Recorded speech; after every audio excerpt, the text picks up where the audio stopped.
What's good, people of the world? This is These Young Players Hit a Massive Wall, but Why? By Andy Hoops. And the thumbnail is RJ Barrett. He is the thumbnail of the video, so I'm interested to see.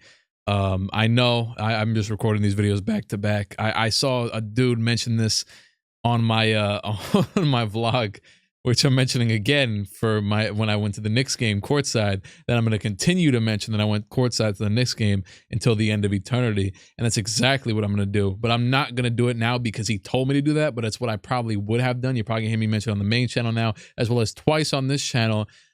Yeah, but I basically what I'm saying is I just was watching RJ up close and personal. I also went to the Grizzlies game like a week ago, and I watch him all the time. I've been watching him now for this is his 4th season, drafted in 2019. I'm interested in, let's just let him rock because he's going to talk about some of the players probably too, you know what I'm saying? So yeah. It sucks when you see a young player have so much potential to grow, and yet they just don't. They hit an obstacle and can't get over the hump. They can't make the next jump from being a good player so I think to this a my great first player, time officially or a focused on great RJ player on to this an channel. all-star. We see it all the time, and in recent years, there's been no shortage of these kind of players. How's it going, folks? My name's Andy, and today let's talk about 5 young NBA players who hit a massive wall, and why they're not progressing any further. He can hear you. Without further ado, let's begin. Rui Hachimura. Remember when Rui first got drafted? There was a crazy amount of hype. Besides the fact that he's the first ever player from Japan to be drafted in the first round, he also came in with a playstyle that looked very mature and polished. His offensive repertoire was extensive, and the way he scored, the way he played, he looked effortless. Some folks called him the next Melo. And you know what? I could see it. Offensively, he had the pull. No, I liked his game a lot, but like seeing I think he was a 9th pick or 8th pick and being like, yo, that's Melo for real. Like, hold on. Because there's just too many. There's too many. I've been seeing a lot of Paulo Banchero, a lot of his praise as maybe the next. I see if we want to say, I've seen a lot of people say Melo, and I've seen a lot of people say LeBron. I see like if you took both, at least as of right now, you took like 25 to 30% of both players and combined it to like 60%, and then added like 40% normal big man, strong, also not as fluid as small forward skills, if that makes any sense. But he is fluid. I don't know exactly what I'm trying to say. I'm trying to say is he's not fully either one. He's like a little piece, whatever. All right, let's get back to the main topic. This bastard right here, there's just too many players that get compared to guys like that. I wasn't thinking no Melo. Even I wouldn't. This is the thing though, with guys like this is that he's like a 9th pick. He looks promising. I wasn't gonna like bet the house on him, but I wouldn't have been surprised if he was better by this point. He did miss a good portion for like mental health stuff. He had the post-up turnarounds, the silky smooth jump shots, a similar build, and the low-key athleticism. Heck, even defensively, he reminded people of Melo. In his rookie season, Hachimura was statistically one of the worst defenders in the league, recording a 116.7 defensive rating. Out of all power forwards or small forwards who played at least 40 games that season, Hachimura had the worst defensive rating among all of them. I don't know. I'm just stuck on this. I'm sorry. Right here, like he just takes this pause. Heck, and I'm saying this from a place of constructive criticism. A similar build and a low-key athleticism. Heck, even defensively, he reminded people of Melo. In his rookie season, dang, like a whole 5-second pause. It feels like I'm watching a Watch Mojo video. I'm not even hating on him because that's something you could easily fix. You just cut the video closer, but like, you know what I'm saying? Like, I'm not saying you even have to change it. I'm just saying that I personally would recommend. Hachimura was statistically one of the worst defenders in the league, recording a 116.7 defensive rating. Out of all power forwards or small forwards who played at least 40 games that season, Hachimura had the worst defensive rating among all of them. However, just pure offensively, his potential had no limits. But over the years, his career stagnated just as quickly as he came into prominence. His sophomore season was decent, but he had some injuries that set him back. Then in his 3rd season, that was when he disappeared mysteriously for half the season. Hachimura said there were some personal issues he had to deal with, and he admitted he was burnt out from playing basketball, as he played for the Japanese national team, then came back to the States right when the NBA season started. He needed a break, so he wasn't practicing with the team for months. Hachimura eventually returned to the NBA court in January, but he had to ease himself back into the lineup. Fast forward to now, and he just hasn't progressed in the way the Wizards wanted to see. Now, Rui is coming off the bench, and the team has an incredibly deep rotation at the wings. Denny Avdia, Corey Kispert, Will Barton, Kyle Kuzma, they got a lot of players fighting for minutes. And sadly, the Kuzma Rui thing, is no longer a priority. Last year, the Kuzma thing probably messed him up more than anything, because you could have came back and still had your role at least. But was he starting last year? I'm not going to sit here and act like I know the Wizards rotations head to toe, because I don't. I probably don't even know the forehead. But, you know, I'm not sure if him and Kuzma would have worked too well together, side by side, especially. Yeah. So I'm not sure if he started last year, but I would assume regardless, rotationally, whether you're on the bench, you're starting.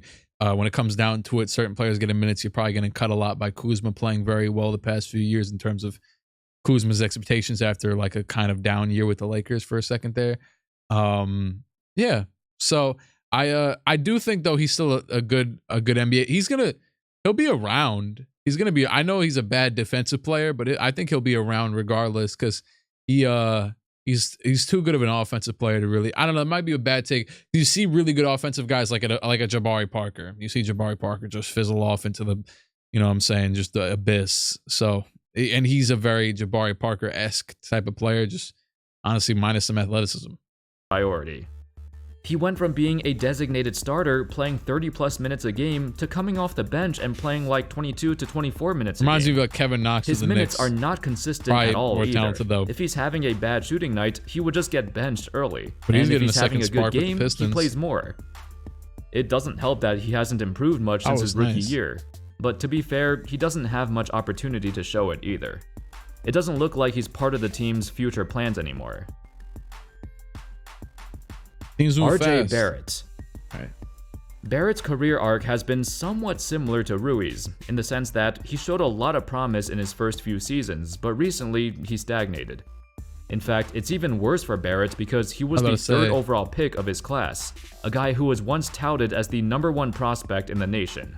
The expectations are much, much higher than Rui's, and he has not lived up to it.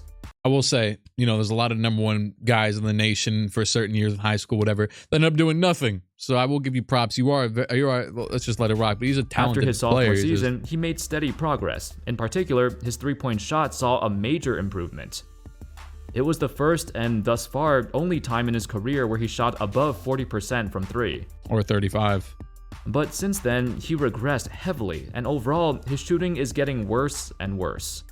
Out of all players taking at least 16 shots a game, Barrett currently has the worst true shooting percentage at 49.7%. His efficiency is even worse than Dylan Brooks right now, who's at 50.1%. That's an insane and Brooks shot. Is like the poster child for bad efficiency. That is true, though.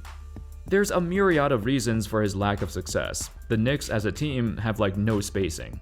They're literally the worst three-point shooting team in the league, hitting just 31.6% of their threes.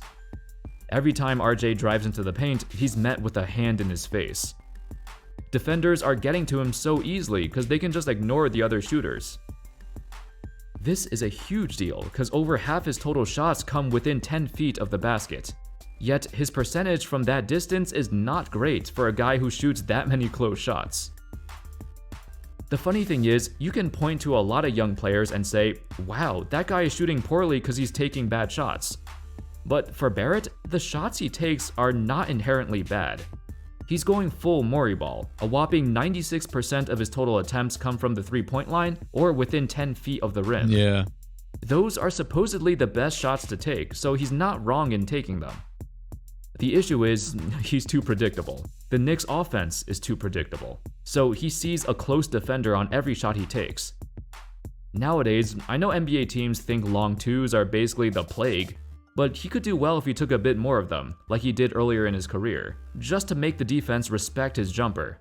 That's actually exactly what I was going to say. So I was just watching that Jimmy High Roller video, which will probably be uploaded before this, on Luka versus Harden was like a hot take in that video. And Luka has become less predictable by shooting more shots within the mid-range area, within the paint, between the paint and the three-point line. And the problem with RJ is that whereas Harden, it was comparing Harden to Luka. Harden, showed that capability at certain points in his career when he was, earlier on, and then he kind of just adjusted to that, like you said, the Daryl Morey ball, and started shooting either threes or floaters or lobs to Clint Capella for a minute there, or Dwight Howard or whoever the hell was center for a point in time, and then eventually PJ Tucker, standing on the 3-point line and spacing out entirely. Yeah, I think that like I'm saying, more predictable, especially with a team that isn't spacing for you. They're not playing good. They're not spacing and not shooting well.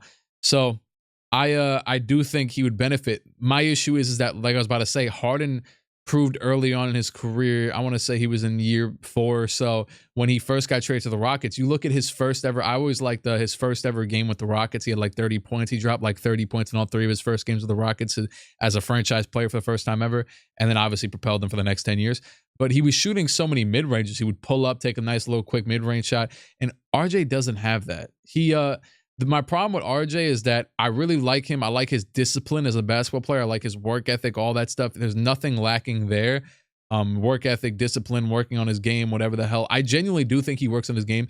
He just genuinely is such a stiff basketball player and actually just lacks the talent. And I'm not sure if it's something that can just be learned at a certain point. I think maybe to an extent it could be learned in maybe spurts, but naturally speaking, he doesn't have the off the dribble shot creation ability. It shows in the way that he looks when he takes layups. There's no soft shot creation ability.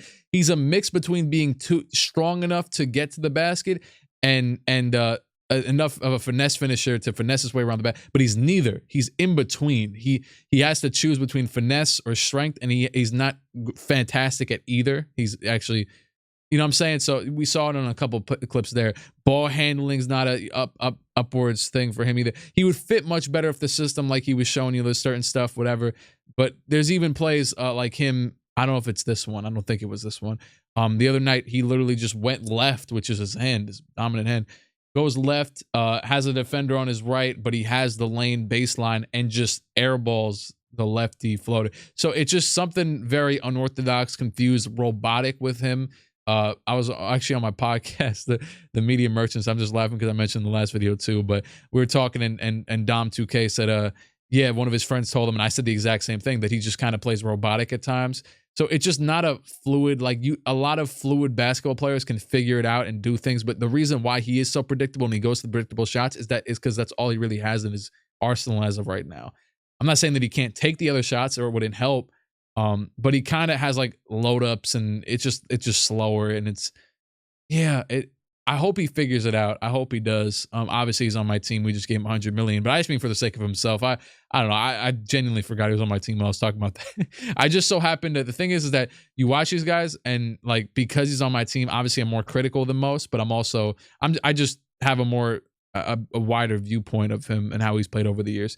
And this is the thing too, is that honestly, I've always, said whatever, this, that, and the other, but I think I've even mentioned it in main channel videos that he just, at times, I kind of saw this as his peak. And I'm not saying that he can't get above this, because I think, for example, one of the players that I'm even thinking of right now in the back of my head as I talk about him is like Pascal Siakam. Never would have thought in a million years Pascal Siakam would be Pascal. Obviously, he made his development even earlier in his career than RJ is right now, because he was in year 3 and RJ is in year 4 now, or you know what I'm saying? Because Pascal was most improved in 19. He got drafted in 16, I think. That was So, obviously, but that's a whole different scenario, different draft pick with different expectations, whatever. I just think that, you could always develop a little, whatever. Maybe Pascal was meant to do that. I don't know. It was just a crazy come up, whatever. I haven't seen many things as crazy as that. I will also mention that I saw a Jimmy Butler comparison once in my comments section on Instagram, on my Knicks page, and they were talking about, oh yeah, Jimmy Butler. It was actually a comment saying, oh, by year 4, Jimmy Butler was this, and that, and RJ ain't that. To be fair, Jimmy Butler was 22 when he got drafted, and RJ is 22 now. So I will give RJ that benefit of the doubt. You know what I'm saying? I'm just saying, not even saying he has to be like these players. Hell, no players really ever mirror players exactly, except for like Kobe and MJ.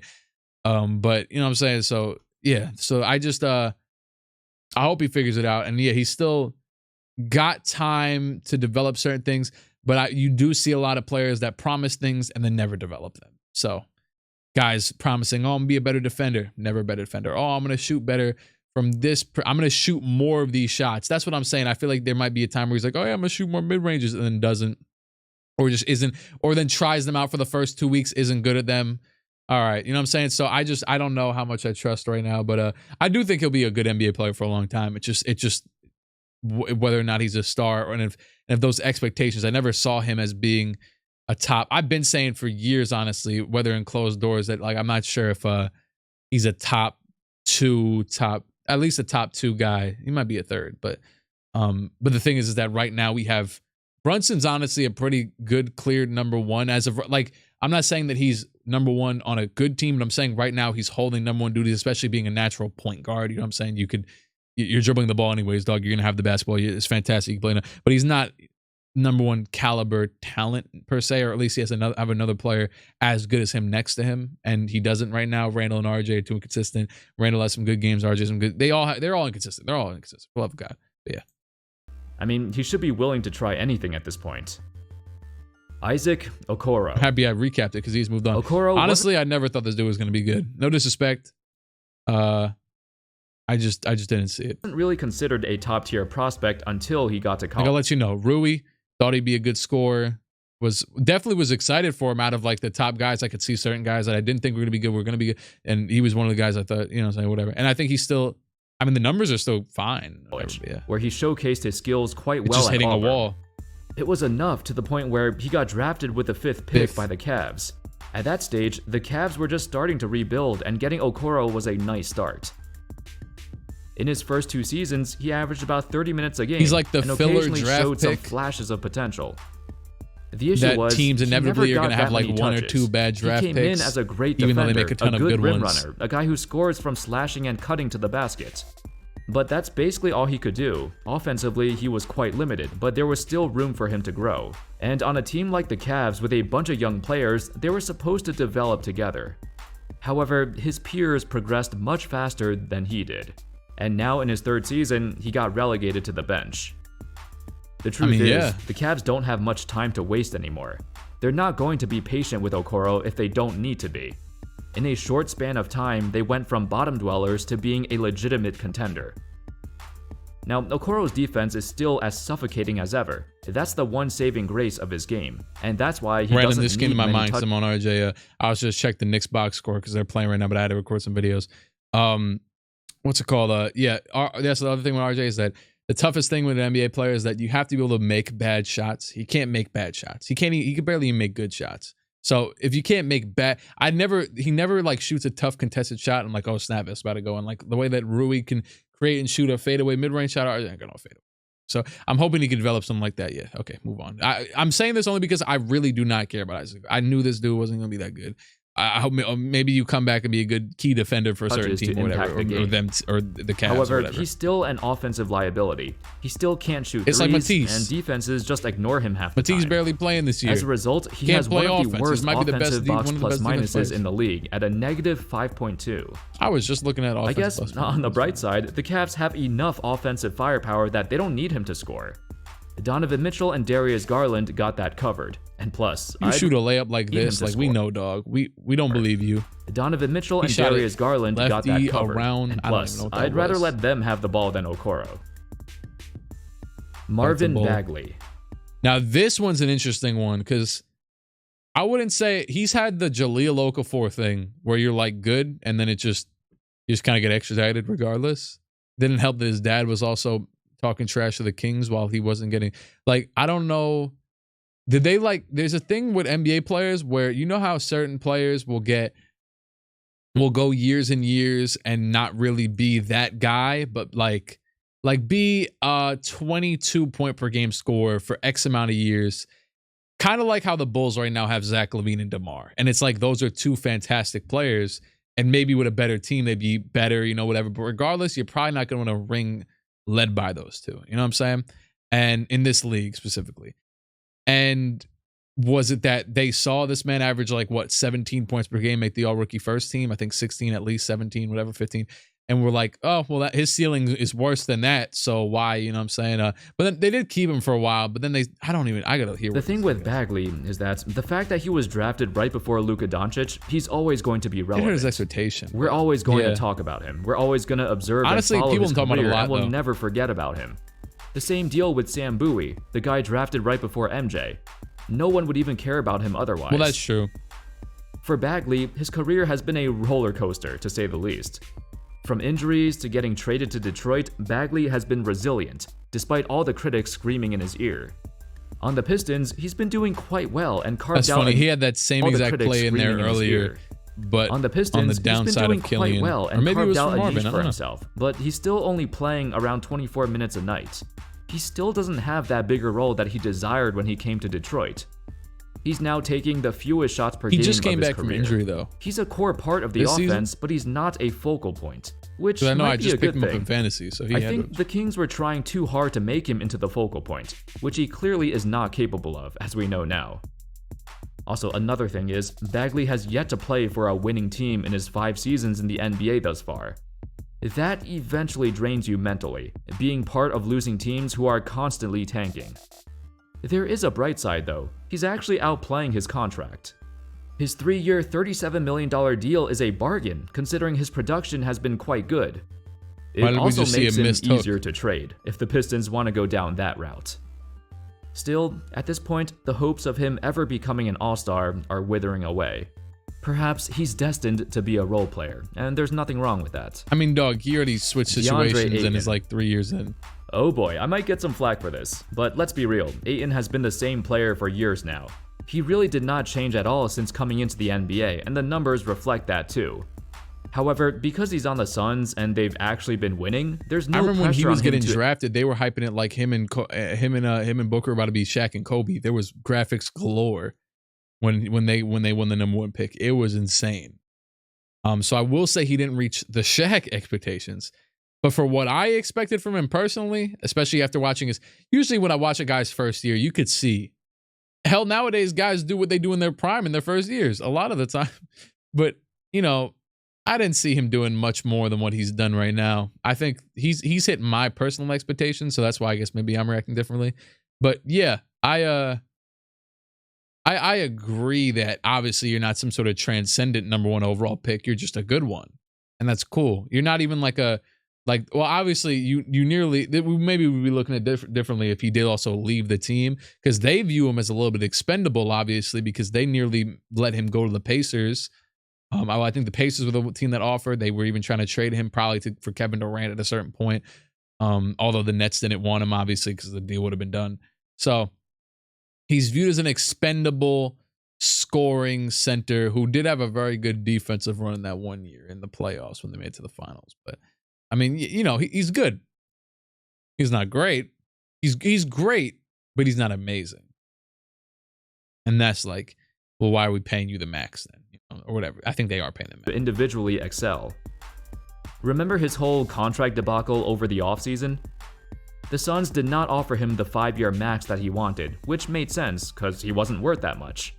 Instead, he was a restricted free agent, and the Suns told him to go out there and get any contract you desire. So Ayton signed a deal with the Pacers for 4 years, $133 million, which the Suns immediately matched to keep him. Through the years, Ayton's place in the organization has been polarizing. There have been times in the playoffs where he'd get benched towards the end of the game, which he obviously disagreed with. In fact, he didn't speak to Coach Monty at all from the end of Game 7 until training camp this season. During the contract signing over the summer, Ayton threw numerous questions at the Suns brass, asking what the team expects out of him or what his role should be. Does he want to maintain the status quo? Does he want to keep taking the same number of shots as Cameron Payne? I mean, that's ridiculous if you think about it. That is funny. If he was on a losing team, he'd be more impatient and want more touches and be a bigger focus on offense. Season, Cameron Payne is literally in Chris Paul's role right now. But like I said, because the Suns are a contender, he doesn't need to demand anything, and people are okay with him maintaining his play as long as they win. If he had more touches though, I think he'd easily become an all-star or all-NBA caliber player. As of now, those accolades have to wait, as the Suns push for another chance at a title. Anyway, those were 5 young NBA players who hit a massive wall. Do you foresee any of these guys breaking through and making the jump to the next level? Or is this who they are? Will they remain like this for the rest of their careers? Thank you all so much for watching. I hope y'all enjoyed the video, and of course, as always, I'll see you next time. Peace. All right, so that's NBA players that have hit a massive wall.